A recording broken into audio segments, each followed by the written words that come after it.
Revisão da vida toda, últimas notícias no STF. Sim, eu sei que você já sabe da votação, eu sei que você já sabe que o ministro Alexandre de Moraes pediu destaque, mas olha que bacana que saiu no Estadão. Muita gente está falando, por que que não sai na mídia a revisão da vida toda?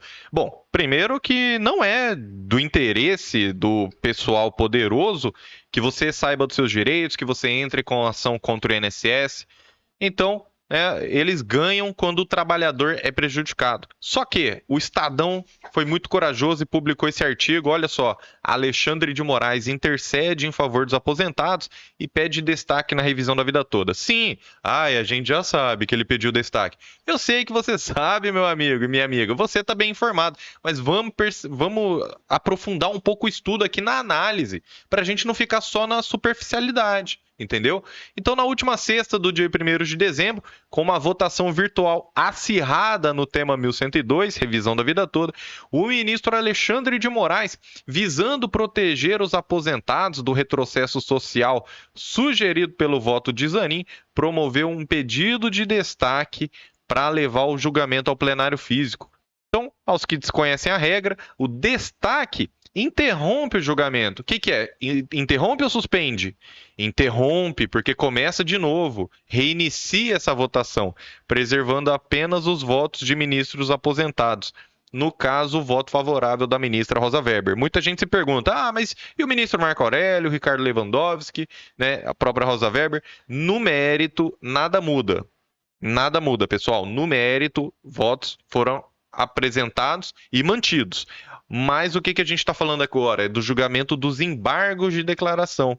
Então, significa dizer que o sucessor da cadeira de Weber não vai poder votar, né, de acordo com o próprio regimento interno do STF. Porque, ao reiniciar o julgamento, serão computados os votos já proferidos pelos ministros, ainda que não compareçam ou hajam deixado o exercício do cargo. Então, isso aqui está no regimento interno do STF e já foi votado em uma questão de ordem no próprio STF também.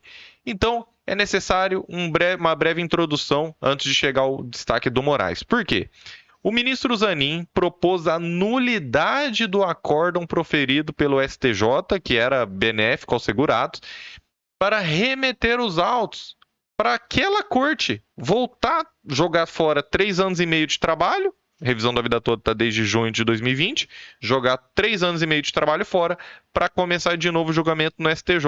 E é engraçado, né? O ministro que entrou agora, né, na cadeira do ministro Ricardo Lewandowski, que foi totalmente a favor dos aposentados, me vem com essa aí, para um novo julgamento. Ou, subsidiariamente, o que é isso? Se o primeiro pedido não for concedido, de voltar para o STJ, ele pede aqui que faça a modulação temporal dos atrasados só a partir de 13 de dezembro de 2022. Ele fala, né, que seria a data do dia da publicação da ata de julgamento. Só que aqui, na verdade, né, o artigo ele fala em publicação da ata de julgamento e publicação do acórdão. Mas aí não se confunde, tá, pessoal? Porque conforme a gente pode ver no próprio site do STF, realmente, data da publicação da ata de julgamento é uma coisa, publicação do acórdão é outra. Então, em sua fundamentação, Zanin rediscute o mérito. Ele quer falar do mérito de novo. Ele nem poderia se manifestar sobre o mérito, né? Mas não sei o que está acontecendo que os ministros parece que deixaram passar. Mas o ministro Alexandre de Moraes não deixa passar essa pouca vergonha que o Zanin quer fazer na revisão da vida toda. Nos outros processos, você pode defender o Zanin, você pode fazer o que você quiser, mas na revisão da vida toda não tem argumento jurídico capaz de defender uma postura dessa, pessoal. Sério mesmo. Não tem como, juridicamente falando, você querer defender o que o Zanin fez aqui contra os aposentados. Não tem como. E nos embargos de declaração, que é um recurso limitado. Por quê? Embargos de declaração é para suprir uma omissão, se os ministros deixassem de se manifestar sobre algum ponto, algum pedido, não aconteceu. Uma contradição, você fundamenta uma coisa, decide outra, também não aconteceu. Um erro material, um erro de digitação, então, ou uma obscuridade, se algo não tivesse ficado claro. E ficou bem claro que, Se você incluir as contribuições anteriores a 94 e for mais vantajoso, você tem direito a essa regra. Se não for mais vantajoso, mantém a regra só de julho de 94 em diante. Qualquer dúvida? Tá muito claro, né? Parece que é só o INSS que não entendeu. Então, ele sustenta uma omissão do seu predecessor, ministro Ricardo Lewandowski, quanto à alegação de violação de reserva de plenário.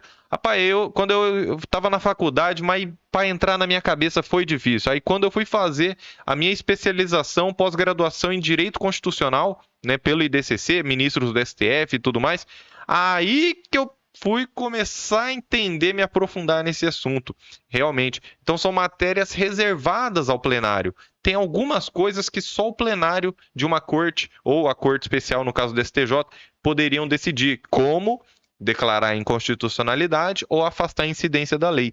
Então, para quem pensa assim, o STJ são 33 ministros. Sim, são. Mas tem primeira turma, segunda turma, corte especial. O STF também tem 11 ministros. Mas tem processo que é julgado pela primeira turma do STF ou segunda turma do STF. Vocês estão entendendo? Aí algumas matérias é que tem que ser o plenário, tem que ser todo mundo, ou a corte especial do STJ, formada pelos ministros mais antigos. Mas, qual que é o grande problema? Essa discussão da reserva do plenário, o STJ e não sei o quê, isso já foi feito, pessoal. Teve ministro que votou a favor, sim, para nulidade, para retornar para o STJ? Teve, vocês sabem que teve. Mas foram minoria, foram voto vencido. E voto vencido, meu amigo, você passa um cimento em cima e não rediscute mais. O que pode discutir nos embargos de declaração?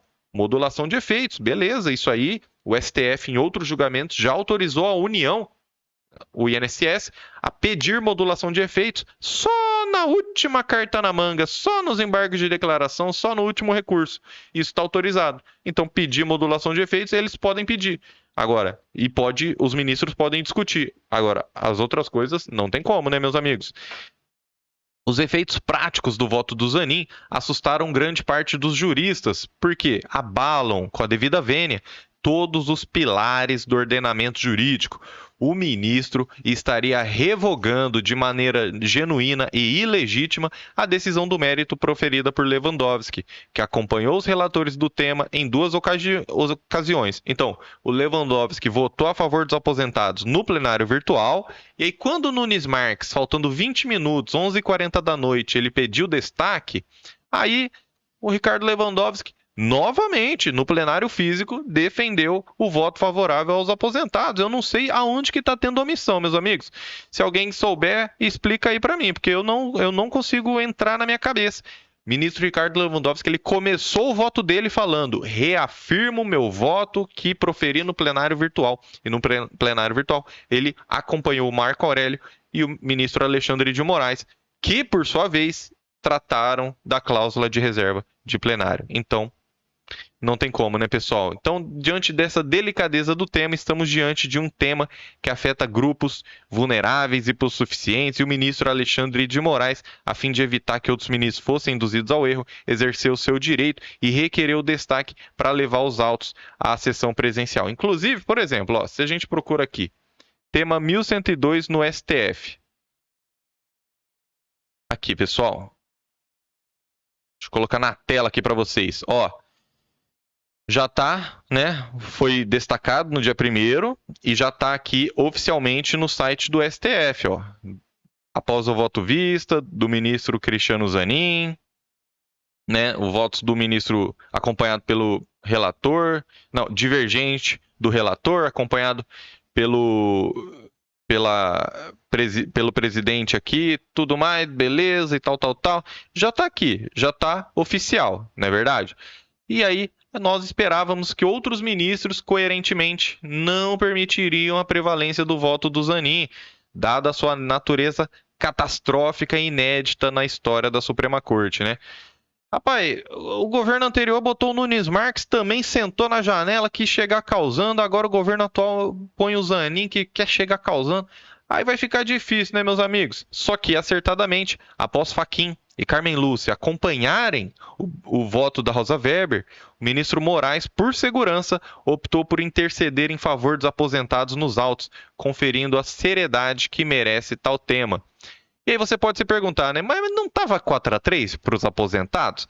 Mais ou menos, pessoal, porque todos os ministros que ainda não tinham votado, eles, no mérito, eles tinham votado a favor da cláusula da reserva do plenário para voltar o processo para STJ. Vocês estão entendendo? Então, dos ministros que faltavam para votar, ia ser tudo contra os aposentados, entenderam? Então, estava 4-3, mas não estava tão assim, não. Essa nulidade não pode passar. Agora, modulação de efeitos, né? Limitar para quem entrou com a ação, limitar os atrasados, limitar não sei o quê. Aí isso ainda vai ser discutido. Isso não tenha dúvida, isso ainda vai ser discutido. Diferente do pedido de vista, em que há uma restrição legal para devolver os autos, né, 90 dias de acordo com o próprio regimento interno, o pedido de destaque não possui um limite previsto no regimento interno para incluir o tema na pauta presencial. E aí, importante rememorar ainda que a inclusão na pauta não fica a critério do ministro que pediu destaque, mas sim do presidente do STF, ministro Luiz Roberto Barroso. Então, apesar de divergente, lamentavelmente, ter acompanhado integralmente o voto do Zanin, supomos que, por ter jurado em seu discurso de posse zelar de maneira absoluta pela segurança jurídica, o ministro Barroso será célere, será rápido em incluir o respectivo tema na pauta de julgamento, sem a criação de dificuldades que apenas acarretariam mais prejuízos aos aposentados, né? Então a gente pode ver, ó, da mesma forma aqui, né, que pela terceira vez os aposentados são obrigados a vencer a autarquia no plenário físico, né? Ganhou no plenário virtual, ganhou no plenário físico dia 1º de dezembro, eu estava lá, e vai ganhar de novo no plenário físico, pessoal. Estão caminhando aí o processo inicial para uma década de tramitação, uma década aí de desgaste, né, para os aposentados. Então, apesar de redundante, cumpre asseverar que subestimar ou menosprezar os direitos sociais que estão na Constituição são cláusula pétrea, não podem ser suprimidos, não podem ser alterados, abre precedentes corrosivos, inimagináveis, que maculam, intencionalmente ou não, toda a estrutura jurídica do país. Ou seja, você permite, né, que lá aos 45 do segundo tempo, o ministro que nem participou do julgamento do mérito, não participou dos debates, não participou da sustentação oral, poder mudar toda a história de um julgamento, falar de modulação de efeitos, vota, pode votar, tudo bem. Agora, querer anular 3 anos e meio de trabalho, aí realmente eu acho que está nítido e claro esse verdadeiro absurdo, né? Então, se os ministros não tivessem se oposto a esse pedido, né, aí seria abrir o caminho para uma falha na estrutura jurídica, porque aí segurança jurídica, esquece, porque aí a qualquer momento o julgamento pode mudar tudo. Mas aí teve a intervenção por parte do ministro Alexandre de Moraes. E a revisão da vida toda é uma mera reafirmação do direito ao melhor benefício, tema 334 do STF. Basicamente, em português claro, se o segurado fizer jus, né, tiver direito a mais de uma forma de cálculo de benefício, a mais de uma regra, vai se aplicar o melhor benefício possível, dentro dos requisitos que ele cumprir. Por isso que a gente faz análise completa no WhatsApp 44998683378, porque existem várias formas de revisões, vários direitos possíveis e a grande maioria não precisa ficar esperando aqui, né? A revisão da vida toda vai ter que esperar. As outras é entrar e partir para o abraço. Os votos proferidos pelos próprios ministros na revisão da vida toda também corroboram a afirmação. Lembrando, a gente ganhou por maioria, viu? Não precisou de tapetão, não precisou de nada, foi maioria. Então, agora, né? Agora você querer acabar com isso? Não, pessoal, não. Voto vencido, bota um cimento em cima, acabou, meus amigos. Estamos tratando de regras que passaram pelo Legislativo, Juiz de Primeiro Grau, Tribunais, Superior Tribunal de Justiça, o STJ, pelo STF, plenário virtual no STF, plenário físico no STF, agora estão retornando ao plenário físico 1 ano depois, só para reafirmar o direito que já ganhamos lá atrás. Isso é um absurdo. E a gente acredita que agora, em sessão presencial, os ministros que acompanharam o Zanin revejam seus votos, de modo a impedir vilipêndios indiscriminados e desarrazoados. Rapaz, que palavra difícil. De certos ministros remanescentes, os que sobraram, que não tiveram oportunidade de votar, jamais admitiriam o caminho proposto pelo recém-chegado ministro. Por quê? Plenário físico é aquilo que a gente vê, né? Um ministro debate com outro. Eu postei esses vídeos, esses dias aí, até os ministros ali, o julgamento pegando fogo, né? Um ministro ali acusando o outro e tudo mais. É isso aí que é debate, meu amigo. A gente quer ver o direito do aposentado. A gente não quer ver os ministros brigando, virando ratinho, mas se for necessário, ministro Alexandre de Moraes vai ter que erguer a espada forte da justiça, mostrar o direito do aposentado. E eu falo na revisão da vida toda, né? Que o Moraes, naquele processo, ele fez isso, ele fez aquilo. Vamos discutir, deixa aí nos comentários. Mas dentro da revisão da vida toda, rapaz, se ele não quisesse, ele teria deixado passar. Ele teria deixado passar. Mas agora vai fazer justiça no STF. E eu quero ver a aula de direito constitucional que ele vai dar para o ministro Zanin. Porque o Moraes, ele tem um monte de livro. Faz muitos anos que ele é autor e professor de direito constitucional. E o Zanin? Rapaz, eu é que não sei. Mas eu, com certeza, vou querer acompanhar isso aqui. Então já se inscreva. Direito dos aposentados rumo à vitória. Eu tô com você. E você, tá comigo nessa luta? Então se inscreva no canal, é de graça. Clica no botão inscrever-se e aí você já vai fazer parte, vai começar a receber os vídeos. É tudo de graça. Vem comigo, deixa o like aí e, mais importante, né? Compartilha, pessoal. Compartilha nos grupos, compartilha com seus amigos aí no WhatsApp para que esse absurdo não passe adiante. Senão, vocês já sabem, né? Vão varrer o direito dos aposentados mais uma vez para debaixo do tapete. Mas nós não vamos deixar isso acontecer. Nenhum aposentado será deixado para trás. Que Deus te abençoe grandemente e até a próxima.